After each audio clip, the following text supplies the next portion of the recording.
Ces derniers mois, l'Union européenne a adopté de nombreux régimes de sanctions à l'encontre de personnes, mais aussi d'entités, dans le contexte notamment de guerre de la Russie en Ukraine. Deux dimensions préoccupent mon groupe. D'abord, l'impact de ces sanctions sur les acteurs humanitaires et les droits fondamentaux. Ce sont des priorités dans le cadre de nos travaux en cours sur la directive sanctions. Mais une deuxième dimension concerne aussi l'efficacité de ces régimes de sanctions. Ils sont devenus un outil privilégié de la politique étrangère européenne, mais avec leur multiplication, le contournement de ces mesures s'est également intensifié. Contournement au profit d'intermédiaires peu scrupuleux, d'autocrates, de criminels financiers qui sévissent sans devoir répondre de leurs actes. Pourquoi ? Eh bien parce que nos États ne mettent pas la priorité ni les moyens nécessaires pour assurer les enquêtes et la mise en œuvre effective de ces sanctions. Cette absence de priorisation se reflète d'ailleurs dans l'attitude du Conseil.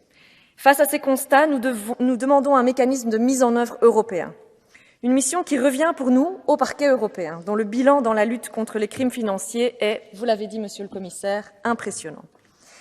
Le PPO a non seulement les compétences requises, mais certaines des infractions concernées sont déjà couvertes par les infractions douanières que traite le parquet.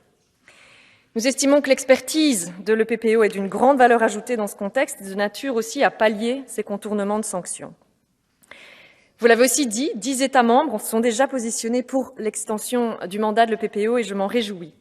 Nous comptons donc réellement sur la présidence du Conseil pour embarquer les 17 autres dans leur sillage. Et je suis aussi contente d'entendre que la Commission européenne est ouverte à poursuivre les travaux. Seriez-vous aussi prêt à déposer une proposition sur la table du Parlement ? Merci.